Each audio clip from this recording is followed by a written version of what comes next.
दक्षिण अमेरिका का पूरा उत्तरी भाग अब स्पेनियर्ड्स के कब्जे में। स्पेनिश लोगों की विस्तारवादी नीति सफलता की ओर बढ़ती हुई। अब एक बहुत बड़ा क्षेत्र जो आप देख रहे हैं, ब्राज़ील अछूता कैसे रहता। आपको याद होगा कि ब्राज़ील जो नाम पड़ा है, मैंने पूर्व में बताया था, वह वहाँ के जंगल में उगने वाले पेड़ों से पड़ा है, जिसे ब्राज़ील कहते हैं। और स्पेनिश लोग के कब्जे का इतिहास जानने के बाद अब हम बढ़ते हैं ब्राज़ील पर कैसे पुर्तगाल का कब्जा होता है। ये इत्तेफाक ही था, बाई चांस ऐसा हुआ है। इसके पीछे कोई नियत प्रयास नहीं था। 1504 में पुर्तगाल निवासी पेड्रो अल्वारिया, जिसका पूरा नाम है पेड्रो अल्वारिया कैब्राल, वो जहाज़ों का एक शानदार जुलूस लेकर भारत के लिए रवाना होता है। लेकिन कोलंबस की तरह वह भी उस प्रदेश में पहुंच गया जिसे आज हम ब्राज़ील कहते हैं। कुल मिला के आप ये समझ सकते हैं कि पूर्व में भारत कितना प्रसिद्ध रहा होगा, उसकी आर्थिक स्थिति कितनी अच्छी रही होगी कि दुनिया भर के देश भारत की रास्तों की खोज के लिए पता नहीं क्या क्या कर रहे थे। और जैसे कोलंबस के बारे में हमने समझा, अब ये कैब्राल की दास्तान सुने कि वो भी भारत के लिए ही निकला। ये दक्षिण अमेरिका का पूर्वी भाग है जिसे पोप ने पुर्तगाल को सौंप रखा था। पुर्तगाल वासी ब्राज़ील की अपेक्षा पश्चिमी भारत से व्यापार के लिए अधिक उत्सुक थे, क्योंकि यहाँ सोने मिलने की संभावना नहीं के बराबर थी। उसके बावजूद भी पुर्तगाल वासी ब्राज़ील की ओर थोड़ा आकृष्ट बने रहे, क्योंकि वहाँ पर सोना तो नहीं मिला, सोने की उतनी प्रचुरता नहीं मिली, लेकिन इमारती लकड़ियों का जखीरा, अपार भंडार। और ये इमारती लकड़ियाँ उस काल में संभवतः सोने से भी ज़्यादा बहुमूल्य साबित हुई, क्योंकि इमारती लकड़ियों से बहुत कुछ बनाए जाने की प्रथा शुरू हुई। ब्राज़ील जो वुड वृक्ष जिसके नाम से इस जगह का नाम पड़ा है, एक लाल सुंदर रंजक मिलता है।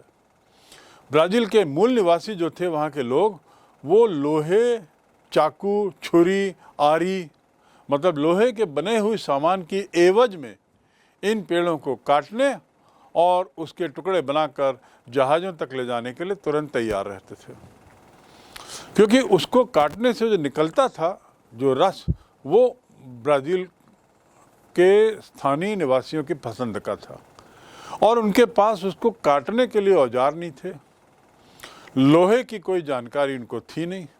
तो यूरोपीय वासियों ने, खासकर पुर्तगीज जो वहाँ पहुँचे, उन्होंने पाया कि ये ब्राज़ील के लोगों को यदि लोहा दे दिया जाए तो उसकी एवज में ना केवल वो लकड़ी काट के अपने लिए रंजक पाएंगे, बल्कि लकड़ी को हमें भेजने के लिए उत्साहित रहेंगे, तत्पर रहेंगे। तो हंसिया, चाकू, कंघे, इसके बदले में ढेरों मुर्गियां, बंदर, तोते, सूती धागा और जो भी गरीबों के पास होती थी चीज़ें, वो सब वो देने को तैयार रहते थे, क्योंकि ये सब चीज़ें उनके पास प्रचुरता में थी, लेकिन लोहा नहीं था, लोहे से बने हुए सामान नहीं थे। यदि लोहा रहता भी तो उसे बनाने की कला में उन्हें किसी भी तरह की जानकारी नहीं थी। तो चाकू, छुरी, आरी, हंसिया और कंघे, ये चीज़ों की एवज में ब्राज़ील निवासियों ने बहुत कुछ देना शुरू किया और इमारती लकड़ी का इस तरह से व्यापार शुरू हुआ। इमारती लकड़ी के इस व्यापार की वजह से पुर्तगीज और फ्रांसीसी व्यापारियों के बीच में भी जम के लड़ाई हुई, क्योंकि अब यूरोप के लोग समझ चुके थे कि इमारती लकड़ियाँ कितनी बहुमूल्य हैं, खासकर बड़े बड़े जहाज बनाने में वो कितना अहम भूमिका निभा सकती हैं। और परिणाम क्या होता है कि यूरोप के देशों के बीच में ही टकराव होता है, खासकर पोर्चुगीज़ और फ्रेंच सरकार के बीच में काफ़ी लड़ाइयाँ हुई, भयंकर संघर्ष हुआ और अंततः पुर्तगाल की जीत होती है। भारत में भी अन्य कारणों से फ्रांस और इंग्लैंड के बीच में लड़ाई होती है और अंततः जीत इंग्लैंड की होती है। फ्रांस को उल्टे रास्ते जाना पड़ता है। वही हश्र इन लोगों का ब्राज़ील में भी हुआ और पुर्तगाल ने पूरे ब्राज़ील पर कब्जा कर लिया। 1534 ईस्वी में पुर्तगाल के राजा ने ब्राज़ील के तट को 14 आनुवंशिक कप्तानियों में बांट दिया। जो ये तटीय किनारा आप ब्राज़ील का देख रहे हैं उसने 14 लोगों को बांट दिया और उसका नेतृत्व उन लोगों के हाथ में दे दिया और आनुवंशिक क्रम के आधार पर उनको सत्ता बनाए रखने की अनुमति दे दी। मालिकाना हक उन पुर्तगालियों को सौंप दिया जो वहीं स्थायी रूप से रहना चाहते थे। यही 14 लोगों की बात कर रहा हूँ। इन्होंने वादा किया राजा से कि हम स्थायी रूप से रहेंगे। तो राजा ने कहा पुर्तगाल के कि ठीक है, आप रहिए और आपका ही वंश जो क्षेत्र आपको दिया गया है वहाँ शासन करेगा। तो इस प्रकार पुर्तगाल वासियों की वहाँ स्थायी रूप से रहने की शुरुआत होती है। साथ ही राजा ने उनको ये भी अधिकार दिया कि आप यहाँ के स्थायी लोगों को गुलाम बना सकते हो और गुलाम बनाते हुए इनसे आप अन्य कार्य करा सकते हो जो ज़रूरत हो। बहुत से बसने वाले जो वहाँ पोर्चुगीज़ थे वो भूतपूर्व सैनिक थे और चूंकि वे सैनिक थे, स्थानीय लोगों के प्रति उनका व्यवहार भी बड़ा क्रूर था, बड़ा कड़ुआ था। परिणाम क्या होता है? 1540 ये देखिए 1534 में राजा को सत्ता मिलती है, पुर्तगाल के राजा को, और 14 लोगों में वो क्षेत्र को बांट देता है, तटीय एक क्षेत्र को। और 1540 में ब्राज़ील में बड़े बड़े बागानों में गन्ने का उत्पादन शुरू किया जाता है। शक्कर बनाने के लिए मिल आदि लगाई जाती हैं और ये शक्कर इतनी भारी मात्रा में बनाई गई, उत्पादन इतना भारी हुआ कि यूरोप में से बेचा जाने लगा। कारखाने और गन्ना के खेतों में काम करने के लिए स्थानीय लोगों को गुलाम बनाया गया। और चूंकि पुर्तगाल के लोग किसी भी कार्य के लिए स्थानीय लोगों पर निर्भर थे, उनके द्वारा स्थानीय लोगों को गुलाम बनाने की प्रक्रिया काफ़ी क्रूर होती चली गई, जिसे निश्चित रूप से स्वाभाविक रूप से स्थानीय लोग पसंद नहीं कर रहे थे। यहाँ तक कि मिल मालिक जो थे, शुगर मिल मालिक, उन्होंने धरपकड़ शुरू की और ज़बरदस्ती गुलाम बनाना शुरू किया। परिणाम क्या होता है कि ये स्थानीय लोग, ब्राज़ील के पुराने निवासी, मूल निवासी, वे गांव छोड़कर जंगलों में भागते हैं। और जो समय बीतता गया, तटीय क्षेत्रों में मुश्किलें बढ़ती चली गई, क्योंकि इक्का दुक्का गांव ही बचे थे जहां पर स्थानीय लोग कुछ संख्या में रह रहे थे, लेकिन इतनी संख्या कम हो गई थी कि उनके बल पर मिलों को चलाना और अन्य कार्य करना दूभर साबित हुआ। इसके बदले यूरोपीय लोगों के सुनियोजित कस्बे बच गए।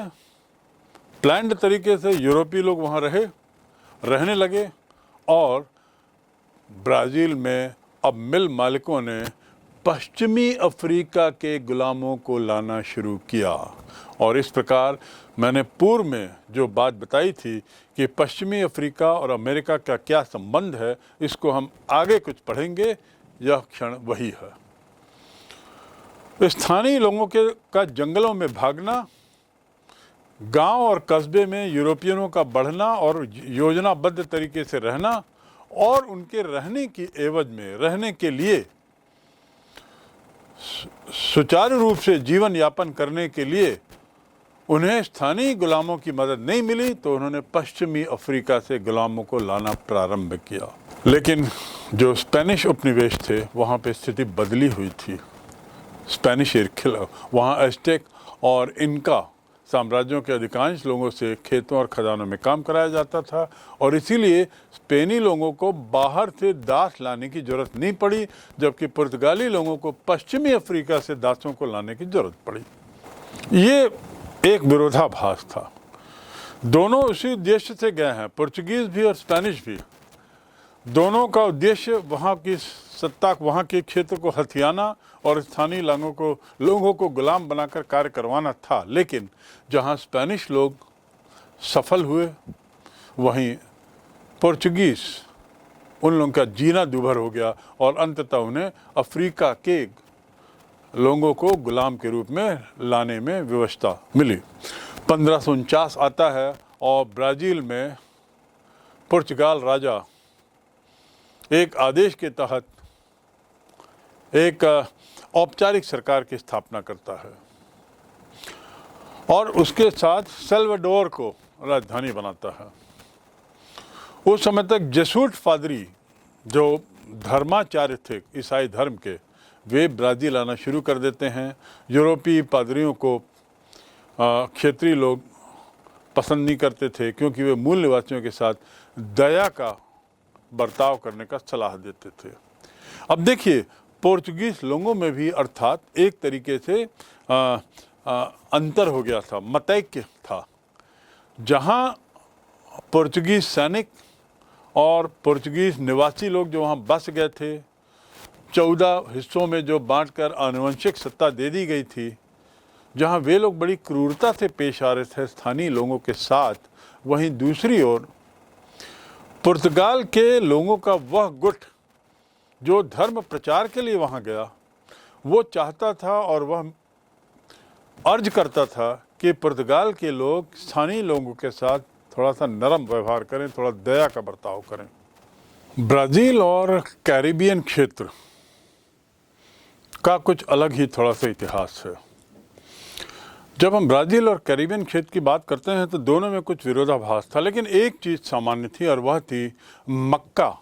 मक्के की खेती उनकी अर्थव्यवस्था का आधार बना और इसीलिए ये लोग वहीं के स्थानीय निवासी होकर रहने लगे और बसाहट बढ़ी। लेकिन दुर्भाग्य था कि समय के साथ इन्हें उन क्षेत्रों को छोड़कर जंगलों की ओर भागना पड़ा। अब हम आते हैं अगले विषय पर, इस सब का परिणाम क्या हुआ। अभी तक जो हमने पढ़ा है इनका, अज़टेक, अज़्वाक और अन्य सभ्यताओं के बारे में, इनके उत्खनन का, इनके सामने आने का और इसके बाद इनके विनाश होने का, ये जो पूरा इतिहास हमने संक्षिप्त में समझा, इसके परिणाम क्या हुए। समुद्री यात्राओं की से जो नई खोजें हुई, इसके क्या परिणाम हुए और अमेरिका पर इसका सबसे बड़ा प्रभाव क्या पड़ा। अब हम इसकी ओर मुखातिर होते हैं। पहला, इंग्लैंड, फ्रांस, बेल्जियम, हॉलैंड, यहाँ वे भी उपनिवेश स्थापित करते हैं। इंग्लैंड, फ्रांस, बेल्जियम, हॉलैंड,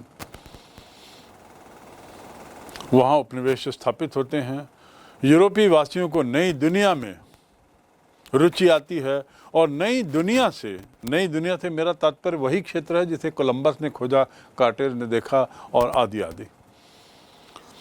नई नई चीज़ों की जानकारी मिलती है यूरोपीय वासियों को, नए रास्ते, नया क्षेत्र, नए भौगोलिक क्षेत्र और उसके अलावा कुछ नई चीज़ों की जानकारी भी मिलती है। वो नई चीज़ें क्या हैं? तंबाकू, आलू, गन्ने से चीनी और रबड़। इससे यूरोपीय वासियों का परिचय होता है। मैं पुनः दोहरा दूं, तंबाकू, आलू, गन्ने से बनने वाली चीनी और रबड़। दूसरा परिणाम, यूरोप अमेरिका से आने वाली नई फसलों पे विशेष रुचि लेने लगता है। यानी यूरोप के लोग कुछ नई चीज़ों से वाकिफ़ होते हैं, जिसमें से मैंने आलू और गन्ने का जिक्र तो कर दिया, उसके अलावा लाल मिर्ची से भी उनका सरोकार हुआ, उनका सामना हुआ और उन्होंने जाना कि लाल मिर्ची क्या है। आलू और लाल मिर्ची जो है, ये यहाँ बताना गैर वाजिब नहीं होगा कि आलू और मिर्ची अमेरिका से यूरोप पहुंची और वहीं से वो भारत लाई गई, अन्यथा उसके पूर्व भारतीय भी वाकिफ नहीं थे। इसका मायने संभवतः यदि अमेरिका की खोज नहीं होती तो संभवतः आज हम आलू और मिर्ची से वंचित रहते। तीसरा परिणाम, यूरोपियों का लगातार आक्रमण, सतत रूप से नरसंहार, और जिस रात का भयावह रात का दृश्य बताया गया जिसमें 600 लोग मारे गए, ऐसी घटनाओं की पुनरावृत्ति। परिणाम क्या होता है?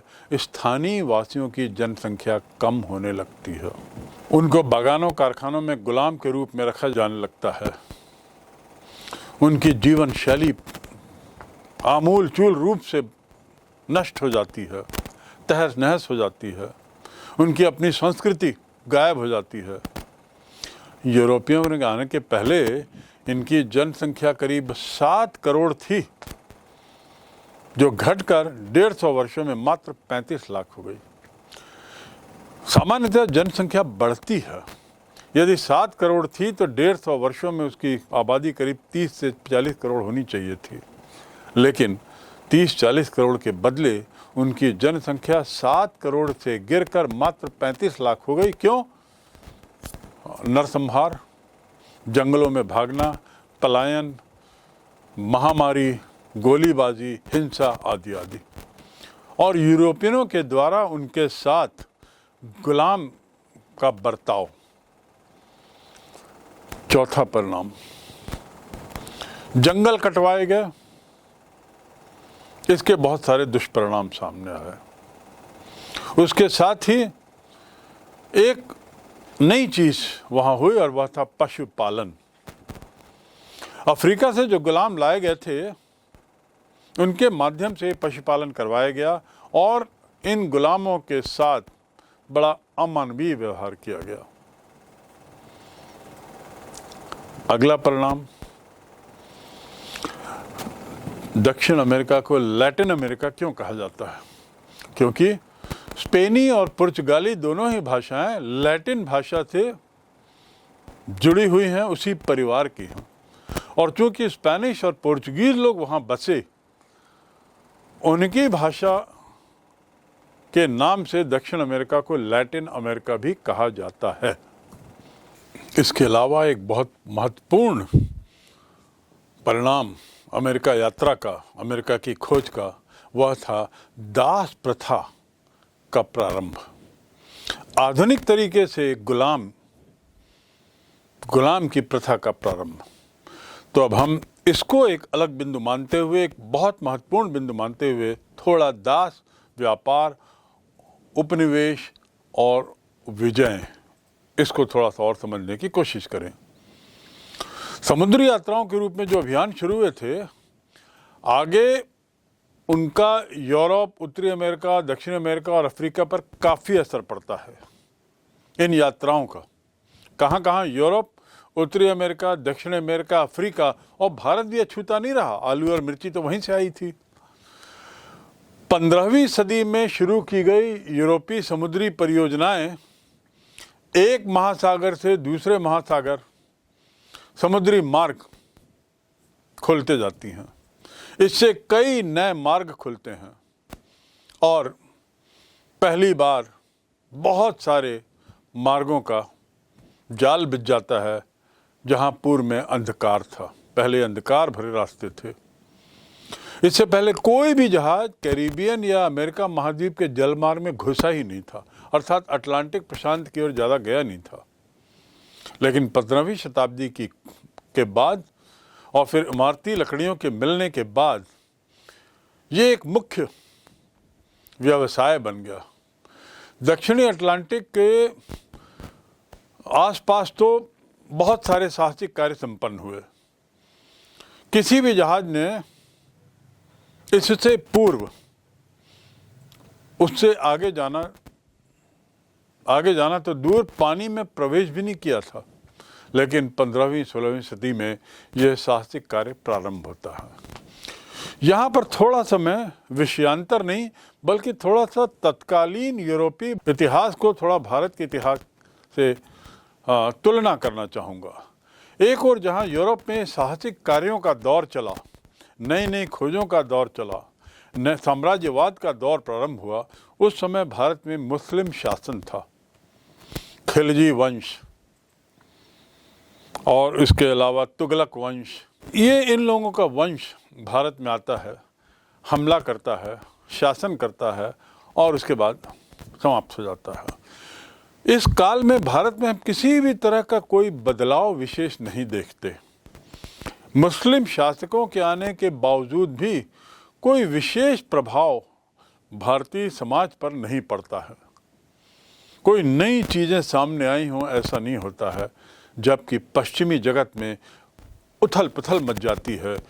समुद्री दिशा में मदद देने के लिए दूरबीन के आविष्कार के बाद, इमारती लकड़ियों के मिलने के बाद, और स्पेन और पुर्तगाल उसमें बहुत लीड ले लेता है।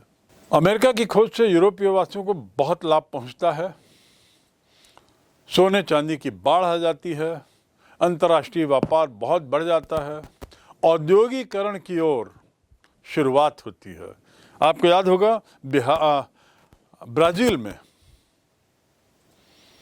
शुगर की मिलों की स्थापना होती है और इस प्रकार हम देखते हैं कि कैसे औद्योगिकरण का प्रथम काल शुरू होता है। 1560 से करीब 1600 तक हजारों जहाज़ों में हर साल दक्षिण अफ्रीका से सोने चांदी की खेप आती थी और इंग्लैंड, फ्रांस, बेल्जियम, हॉलैंड इन खोजों का लाभ विशेष रूप से ले रहे थे। इन क्षेत्रों को इस सोने चांदी से बहुत लाभ हुआ, बहुत फ़ायदा हुआ। परिणाम क्या होता है कि इनका अपना स्वयं का इतिहास बदल जाता है। ये लोग भी अब साम्राज्यवादी बनते हैं और इसी के परिणाम स्वरूप हम पाएंगे इसी काल में इंग्लैंड भारत पर आता है, हमला कर इंग्लैंड भारत आता है, फ्रांस भारत आता है, पुर्तगाल भी भारत आता है और तो और हॉलैंड भी भारत आता है। ये जो इतने महंगे यात्राएं जो हुई, इसके पीछे लैटिन अमेरिका में प्रचुर मात्रा में पाए गए सोने चांदी की खदानें।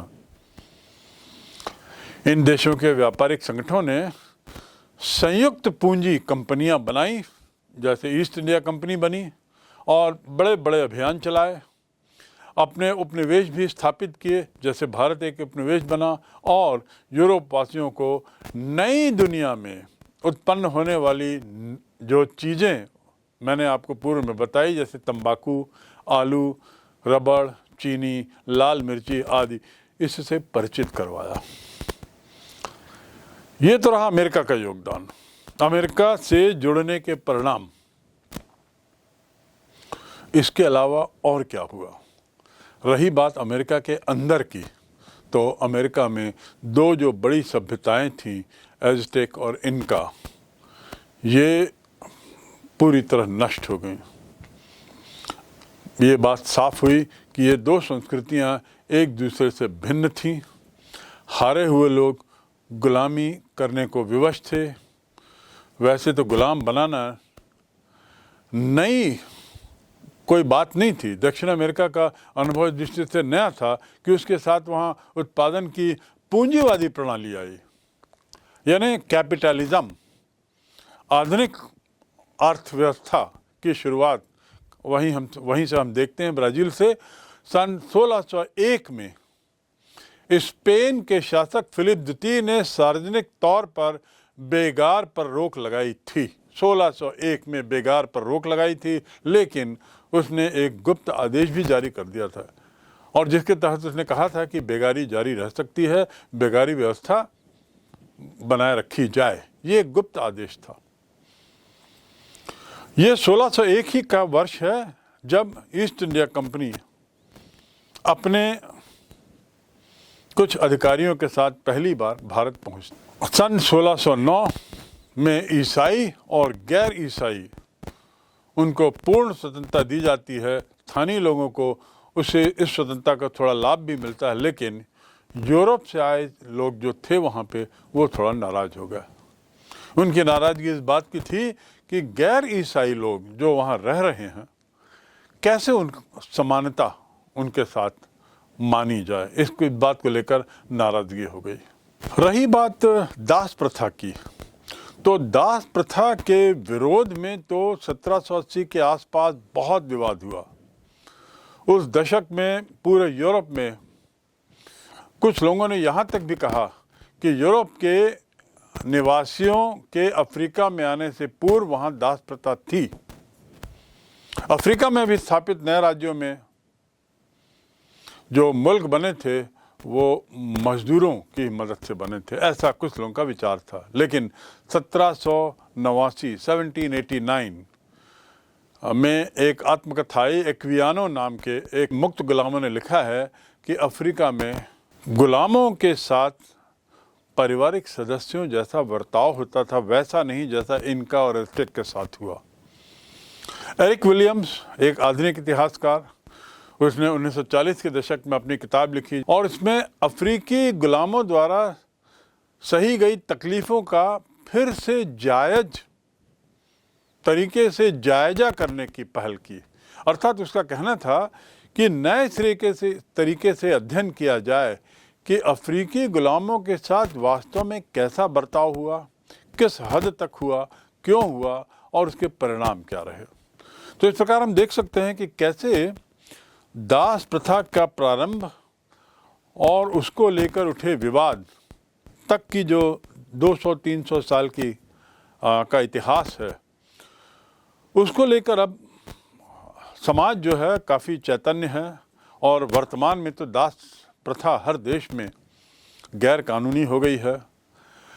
लेकिन ज़रूरत इस बात की है ये समझने की कि मूल निवासियों की सभ्यता लैटिन अमेरिका में उसके समाप्त होने के कारणों में उसकी गहराई में जाने की और ये समझने की कि किस हद तक दास प्रथा इसके लिए जिम्मेदार थी।